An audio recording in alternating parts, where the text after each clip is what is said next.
নমস্কার বন্ধুরা, রকমারি বাঙালি রান্নার সবাইকে স্বাগত জানাই। আজকে আমি আপনাদের সাথে শেয়ার করছি গাছ পাঠার কাটলেট। এটা খুব টেস্টি একটি কাটলেটের রেসিপি। তো আসুন বন্ধুরা, দেখে নেওয়া যাক রেসিপিটি। পাঠার কাটলেট বানাতে আমি এখানে এঁচোড়টা সেদ্ধ করে নিয়েছি, সেটা আমি একটি পাত্রে নিয়ে নিচ্ছি।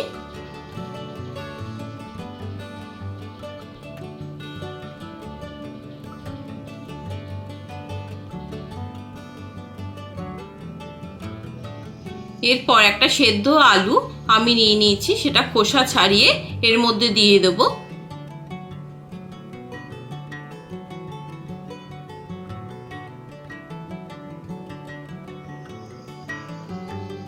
খোসাটা ছাড়িয়ে নিচ্ছি। খোসাটা ছাড়িয়ে এর সঙ্গে ভালো করে মেখে নিতে হবে।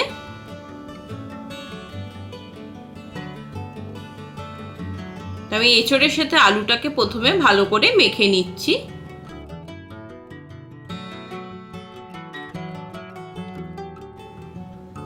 খুব ভালো করে মসৃণ করে মেখে নিচ্ছি।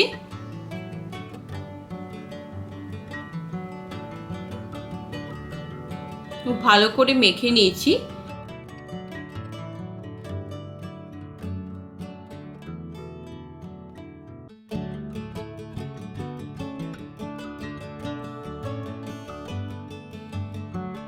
এরপর আমি এতে দিয়ে দিচ্ছি 1 চামচ নুন, হাফ চামচ গোলমরিচ গুঁড়ো,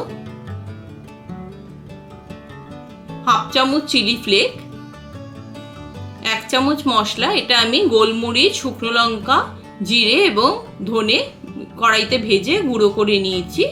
এই ভাজা মশলাটা আমি দিয়ে নেব 1.5 চামচ।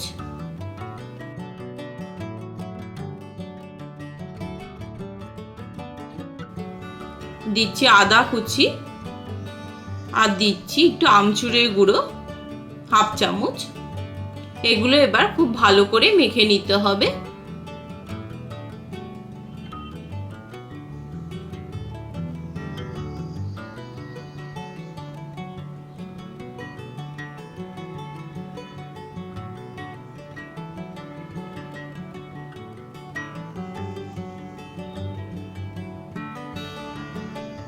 খুব ভালো করে মিশ্রণটা আমি মেখে নিয়েছি। এবার আমি একটি পাত্রের মধ্যে নিয়ে নিচ্ছি কর্নফ্লাওয়ারের গুঁড়ো, সেটা আমি একটু সামান্য জল দিয়ে গুলে নেব। আর একটি পাত্রে নিয়ে নিচ্ছি ব্রেড ক্রাম্ব। কর্নফ্লাওয়ারটা আমি গুলে নিচ্ছি, অল্প সামান্য জল দিয়ে গুলবেন।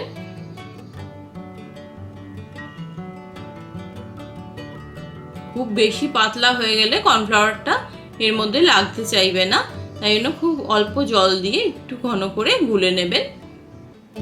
এবার আমি মিশ্রণটা থেকে কাটলেটের শেপ দিয়ে নিচ্ছি। আমি একটা করে দেখাচ্ছি এখানে। হাতের মধ্যে গোল গোল করে ঘুরিয়ে সাইডটা গোল করে নেবেন।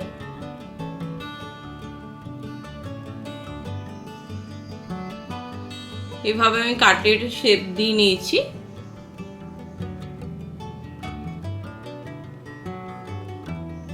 এবার আমি কর্নফ্লাওয়ারের মধ্যে ওটা লাল চুবিয়ে নিচ্ছি। এবার আমি ওটা ব্রেড ক্রাম্বে চুমিয়ে দিচ্ছি। কর্নফ্লাওয়ারের জায়গায় কেউ চাইলে ডিমও ফেটিয়ে ব্যবহার করতে পারেন।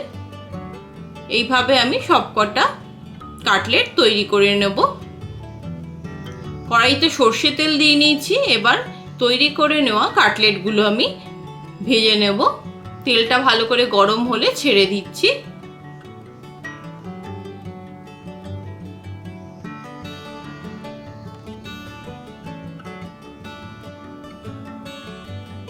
কিছুক্ষণ পরে উল্টে নিচ্ছি। খুব হাই ফ্লেমে ভাজবেন না, তাহলে উপরটাই পুড়ে যাবে, ভেতরটা ভালো করে তৈরি হবে না।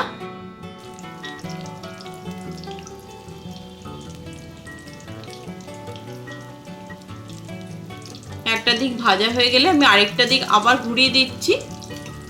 এইভাবে ঘুরিয়ে ফিরিয়ে সবকটা দিক ভেজে নিতে হবে। একটা দিক একসাথে বেশিক্ষণ ভাজবেন না, একটু ঘুরিয়ে ফিরিয়ে ভাজতে হবে, তাহলে পুড়ে যেতে পারে।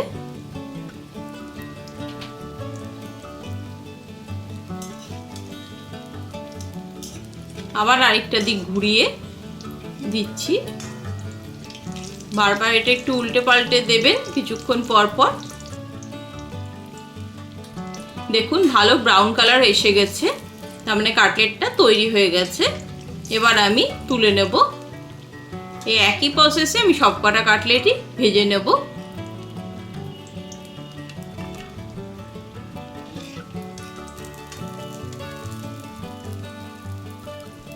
তৈরি হয়ে গেছে গাছ পাঠার কাটলেট বা এঁচোড়ে কাটলেট, যেটাই বলুন না কেন।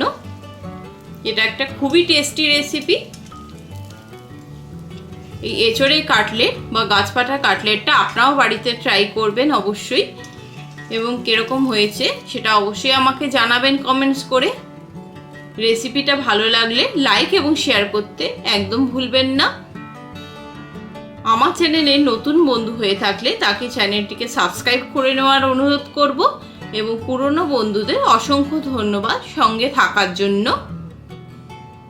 আপনারাও বাড়িতে ট্রাই করুন এই গাছ পাঠার কাটলেট। এইটা একদম একবার ট্রাই করুন বাড়িতে, বাড়ির প্রত্যেকেই খুব ভালোবেসে খাবে। থাকবেন, ভালো থাকবেন, রকমারি বাঙালি রান্নার সাথে অবশ্যই থাকবেন। আবার চলে আসবো কোনো নতুন রেসিপি নিয়ে নতুন কোনো ভিডিওতে। নমস্কার।